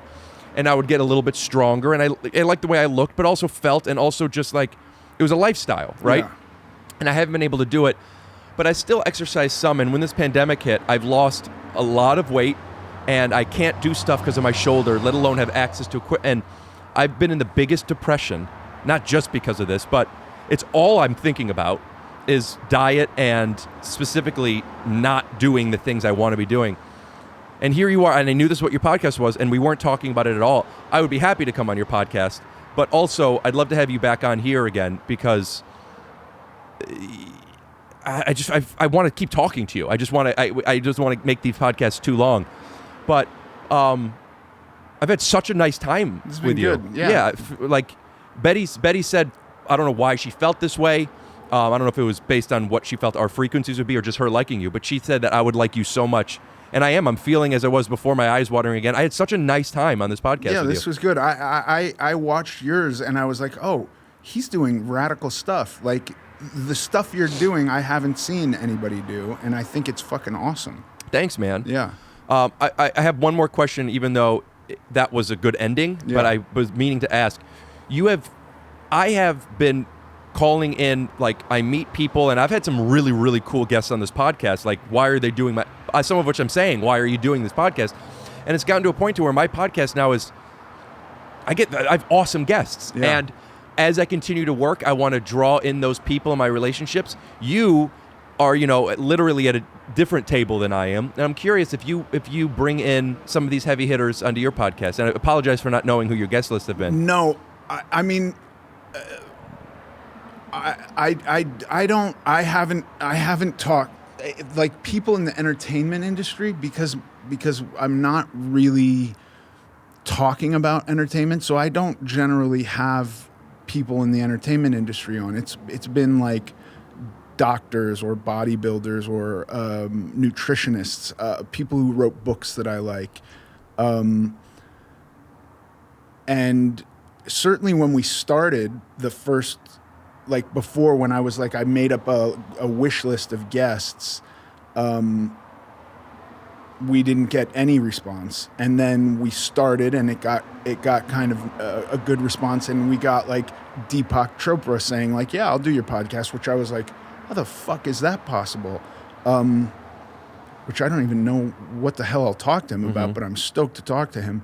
But I haven't really gone down the list of entertainment people for whatever reason. I had my sister-in-law, and she's a famous actress. Yeah, Betty told me about that episode. That's where you talked about the Spielberg story. Yeah, and I think it was entertaining to have her on because she could pull those stories out of me where I felt more comfortable. I wasn't, and having told it already, I was perfectly fine in talking to you about it. But I think leading up to that, I was just talking about, my struggle with weight, and then it was kind of interesting to hear something like that, which some other random guest wouldn't have gotten that out of me. I think the big transition, the dream guest that I would love to hear that kind of conversation would be Dwayne "The Rock" Johnson. Me too. Yeah, we've Have you reached out? Yeah, we haven't heard back, but yeah, I mean but on so many levels, I think he's like the most impressive guy. When you just get a feeling of like goodness from him in everything he does. I don't even drink, and I look at him and him drinking tequila, and I'm like, it's just from a place of goodness that he's doing this. Makes me think of the difference between you and him at restaurants. I used to date a girl who worked with him on something, and they go to dinner. And when he goes to dinner, she told me that even they went to this very nice, expensive, fancy place, but Dwayne has his food brought in, and they bring it to the kitchen, and then they plate it and everything. But he won't, even though he could find something, he doesn't eat the stuff from the restaurant. Yeah. And just, who's going to tell him eat the thing? You know what I mean? He literally brings his own food in. Yeah. I do a version of that now, but it's me and my wife going to dinner, and I have my little Tupperware that I wolf in the car, and then I go and sit with her while she's eating dinner. Because I could never like take that bag into them and go, can you pretend you made this? Could you eat at restaurants though? Not much. Really? I don't. I mean, I can figure stuff out occasionally because my wife gets pretty sick of not being taken to dinner. But by the way, this quarantine has been great because nothing's open. Right. For you. Yeah, it's fantastic. Other than the gyms closing, which they closed again today, which is awful for me. I mean, but were you going? Yes. Yeah? I had a gym. There would be 2 other people in the gym. You wear a mask. Right. You wear gloves. You're never within 20 feet of them. Like, it couldn't have been more ideal. And we had that for like 3 weeks. What part of town do you live? Los Feliz. I was going to say, if you were still in Burbank, I would suggest, even for a one-time kick it session, but I need to find a way of exercising and just doing stuff on trees or whatever outside. So I'm gonna look for parks or something. Yeah. I mean, Griffith Park, I don't know if they closed this shit down too, but there's like all these little outdoor gym areas with bars and body weight stuff that's more thorough than just you in the grass, you know? Well, I'm looking for just me and grass. Yeah. I don't want to be around other people with bars. I'll bring my own stuff. No, but I know, and it's probably not even open. If they close gyms, then they close playgrounds, and I guess that's like an adult playground. I mean, look, I'm all for staying safe, but I felt safe in the gym. Yeah. You know? I would love for you to reconsider pulling some of these people that, like we were talking about, and getting. I mean, it's an easy transition. Everybody, especially actors, they all have something to talk about with working out, I'm sure. Yeah. But you have some really cool friends, and maybe I'm coming from a place of like, podcasts are king. Like, this is all I think about. Yeah. When I booked my show, my thought was, this could be great for my podcast, as opposed to like, the show is the goal, right? At least for me.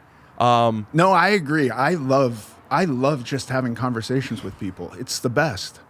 Yeah, and if you and I met for whatever reason, like, hey, you guys should, even if we went and got coffee together, I guess coffee you have a long conversation, but to go into meeting somebody and or re-engaging with somebody with the expectation of a 60 to 120 minute conversation, like we're here to have a conversation. Yeah. It's different than just, how you doing? Right. Where should we? What should we talk about? Yeah. No, it's gotta have a point. And then what I love is because it could be annoying a lot, but to have this medium where it's literally now accidentally built in to where I get, let's make that a cartoon. Let's press pause. Let's put on some mustaches. What are you talking about? But we take out all the what are you talking about, and we put it on in. I love it. And it's contextualized. So it's like, I get to have a conversation with somebody that literally, some people more than others, me being a lot, people are best when they're edited. Yeah. You get to take this and then edit shit in. And then I don't talk to anybody because of the way this is, but now I get to somebody come over, socially distance, while we're in the same room at the same time. And you've set it up really well. Like, when I first saw this, I was like, okay, so they're just talking at a distance. I didn't realize the doors are closed, but it is as though I'm sitting in your living room. Like, you've made it really, it works. Yeah, man, because we could hear each other and there's no delay like Zoom. Yeah. It's just great. Zoom is rough. Yeah. And the phone is rough, too. Go ahead. Like that. Yeah.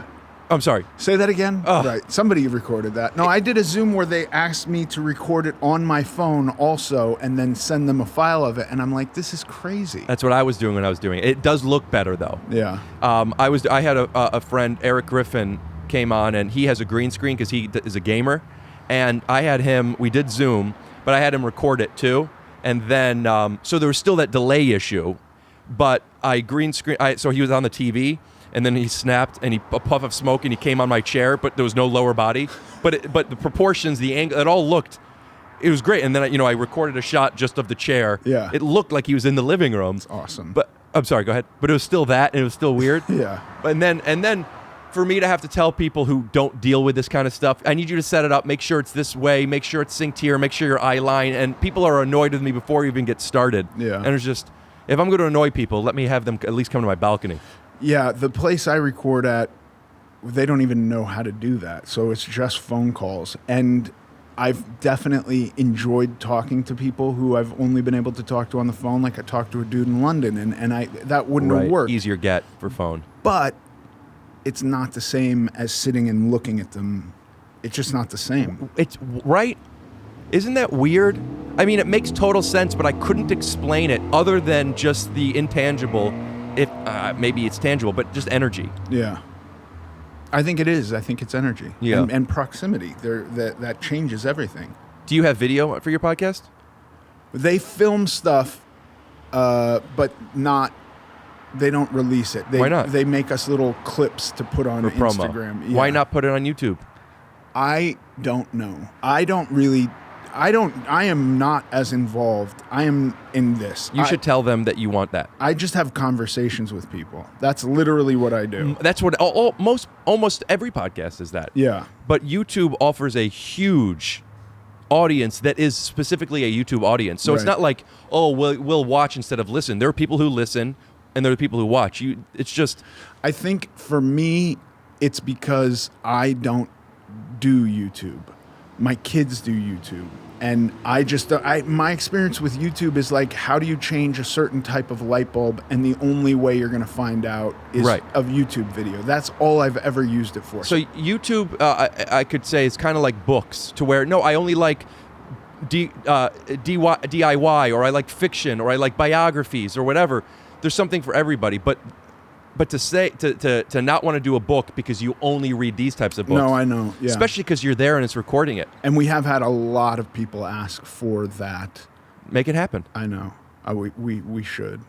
Yeah. I have to tell them. Also, it'll be cool to have a YouTube follow. I mean, I'm sure it's not a priority, but to have, there's all these different forms of social media. My favorite to use is Instagram. But I didn't anticipate, now that I have this YouTube audience, how cool it is. Like, when I have stand-up clips or something that I want, I could get, 15, 25,000 people to watch this thing, and it gives me like incentive to continue making stuff. I don't know if that's the same thing for you, but it's nice to have a network. Yeah, I think everything you're saying is right, and the gal who produces my show and my wife, who make all the decisions, have said this a number of times. I don't think I push it through because I don't watch anything I'm in, and I'm so hypercritical of myself. It's not for you. I just don't know what to do. So like this, I'm perfectly fine because this is all on you, and I'm not going to watch it. I will listen to this, but I'm not going to watch it. How is that different than your podcast? It's not. But what I'm saying is, if suddenly it was my podcast and we're filming it, I don't know, I'd maybe be compelled to watch it. And then if I watch it and I become critical of myself and my posture and the way I'm sitting, and suddenly I'm in my head. So you're right. I'm going to tell them again that I'm okay with it, but I don't want to do it. And then my wife is like, you have to make videos. And I'm like, what the fuck do I know about making a video? It's such a pain in the ass. There's so much work. I will say this. I appreciate what you're saying, and it makes total sense. And I want to tell you that when I started these, it was, first of all, I was showering before them. I was picking out different outfits. I wanted to look nice. And then at a certain point, and then there would be somewhere I could see, I don't like the way I look in this, or this is bad. I could give you a list of different things, all stuff that maybe people notice, maybe they don't. But I'm watching hot. And now I'm editing this, and I'm hot, and I'm ugly, and I'm stupid, and I'm annoying. And then it got to a point where I'm ugly, and I'm stupid, and I'm annoying. That's it. I've worn these pants probably for the last 20 episodes. My motto has always been to avoid mirrors. Best case scenario, I'm fine with what I see. Right. So what am I doing? I'm back to that. Right. I'm just saying to her posture. I mean, my posture couldn't be worse. I'm a Jewish C, and it's like, I remember, do you know Anders Holmes? No. He's one of the three guys from Workaholics. I don't know if you know that show. Him, Blake, and Adam Devine. They're the show, and it was a huge hit. It was probably, other than South Park, I think it's Comedy Central's biggest show. Right. And I remember Anders told me, I don't know what season they're in, but it's, they're a few seasons in, and he was always in good shape. And he worked out all the time. And then season, let's say 3, he goes, who gives a shit? Right. Like, he wanted to look, it's like, it's fine. That's stupid. I'm not going to. Yeah. Not that working out is necessarily stupid, but his he just didn't care. Yeah. It was too much effort. Yeah. And you look, and I mean, going on so past the end of this, but my first job that I had was a national KFC commercial, and they said that they would reimburse me if I went and I got a manicure. Manicures, right? Fingers? Yeah. Because I'm going to be eating chicken. I'm like, yeah, obviously I'll get a manicure. I want to look as good as you want. No one's looking at my fucking nails. Right. You think, oh, I want my hair to look as, Yeah. Anyway, point being, I do believe in a healthy way, you'll start, it's, better accept that, like, this is... Right. It just is. I think you're absolutely right. I think it's mental shit that I have to work out, that it's just a matter of working it out. I believe I can work it out. It's like taking my shirt off. I never felt comfortable taking my shirt off. I wouldn't feel comfortable taking my shirt off right now. But I know for a fact that if I decided it was something I wanted to do, it would just be a couple of times of doing it, and then it really wouldn't matter anymore. I could also appreciate you come from a different place of self-image from when you were a kid to when I was. I just don't. But I think it's all the same. Yeah, I really do think at the end of the day, we all have degrees of this shit, no matter what. Yeah. Yeah, like you said, it's just the acceptance of it. But when I was a kid, I never cared about taking my shirt off. Right. When I say a kid, I'm talking like developmental, high school. I didn't get insecure until my freshman year of college. I never had chest on my hair, and then I got hair on my chest out of nowhere, but like, you know what I mean? And we're back a lot. And I was at my girlfriend's college at OU, and the girls and guys floor, it's the same floor but different wings. So I showered at the guys' thing, and I walked over to the girls' thing with a towel around my waist to hide my huge cock, but not around my chest. And she saw me and said, "What are you doing? You have so much hair. Get in my put a towel." And at this point I'm 18 or 19, as you would say, and it changed. Yeah. I would imagine. If that happened for me, and I'm assuming for you, you're talking about being big or younger. It was probably younger than 19. So I just feel like that trauma is even harder to overcome if it happens when you're 12. But still, at 19, when I'm older, I was so insecure. From that moment on. Like that, dude. Yeah. I could not take my shirt off. I was embarrassed. I was getting laser hair removal done on places, spending money I didn't have, borrowing money from my parents, like that. So I'm just saying, there's a lot of things that you have to work with and blah, blah, blah. But I will say, and I have Wolverine's first full appearance. That's what this comic Hulk 181 is. I saw Hugh Jackman in Wolverine, who doesn't have my body, but has a similar kind of body hair, and I thought he looked so good. Yeah. And it was, I don't know the years, but maybe from 1819 to 26, 27, or 20, I don't know, 23, 24, whatever it was.